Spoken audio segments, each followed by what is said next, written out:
নতুন বছৰলৈ মাজত মাত্ৰ কেইটামান ঘণ্টা বাকী। এই সময় এজনে আনজনক শুভেচ্ছা জনোৱা।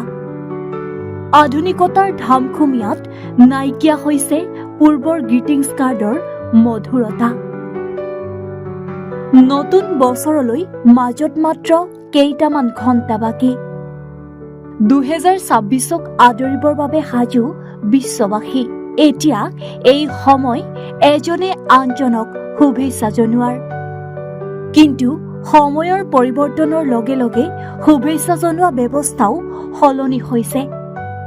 পূৰ্বৰ দৰে গ্ৰিটিংছ কাৰ্ডৰ জৰিয়তে জনোৱা নহয় শুভেচ্ছা। সময় বাগৰাৰ লগে লগে পূৰ্বৰ যিদৰে বহু প্ৰথাৰ বিলুপ্তি ঘটিছে, ঠিক সেইদৰে 80-90 দশকৰ নৱবৰ্ষৰ গ্ৰিটিংছ কাৰ্ডৰ জৰিয়তে শুভেচ্ছা জনোৱা প্ৰক্ৰিয়াও বিলুপ্তি হৈছে। 80-90 দশকত ইংৰাজী নৱবৰ্ষ বুলি ক'লেই গ্ৰিটিংছ কাৰ্ডৰ বিশেষ মাদকতা। এসময়ত গ্ৰিটিংছ কাৰ্ড মানেই আছিল ভালপোৱাৰ অনুভূতি। কিন্তু ডিজিটেল যুগৰ এটা মেছেজেই কাঢ়ি নিলে সেই সোণালী দিনবোৰ। আধুনিকতাৰ ধামখুমীয়াত ক্ৰমাৎ নাইকিয়া হ'ল পূৰ্বৰ গ্ৰিটিংছ কাৰ্ডৰ মধুৰতা। ইংৰাজী নৱবৰ্ষ বুলি ক'লেই তেতিয়া বনভোজৰ সমান্তৰালকৈ চৰ্চিত আছিল গ্ৰিটিংছ কাৰ্ড। নৱবৰ্ষৰ প্ৰাক্ষণত গ্ৰিটিংছ কাৰ্ড কিনিবৰ বাবে ভিৰ কৰিছিল বিপণীসমূহত। এতিয়া যে অতীত হ'ল সেই সোণালী দিনবোৰ। আমাৰ দিনত ধৰক আমি কাৰ্ডেৰে চবকে নতুন বছৰৰ শুভেচ্ছা জনাইছিলোঁ, যেতিয়া আমাৰ 2004-2005 তেনেকুৱা হেৰিয়ত আছিলে। এতিয়াতো আৰু মেছেজ মানে কি মোবাইলৰ যুগ আছে, নিউ জেনেৰেশ্যনেতো এতিয়া মোবাইলতে দিয়ে ন।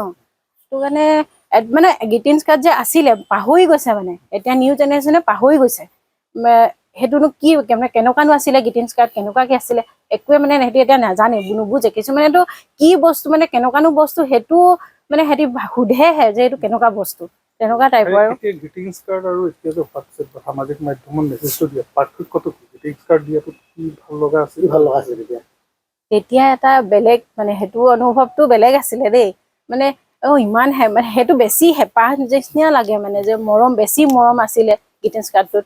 আমি মানে নিজৰ কিছুমান মনৰ কথা মানে প্ৰকাশ কৰি লিখিব পাৰোঁ, সেইটো ভাল লাগে। কিন্তু মেছেজত লিখিব পাৰোঁ, কিন্তু আপোনাৰ কি হ'ব পিছত মানে ডিলিট হৈ যাব, ৰিমুভ কৰি দিব, তাত হেৰিটো থাকি যায় ন, আগৰ মৰম হেৰিবিলাক থাকি যায়।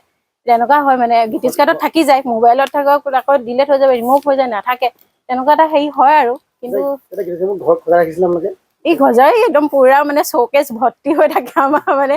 আৰু যিবিলাক আৰু বেছি মৰমৰ সেইবোৰতো লুকাই মেলি ৰখা হয় আৰু কিতাপৰ মাজত, হেৰি মাজত, তেনেকুৱা হয় আৰু আগতে।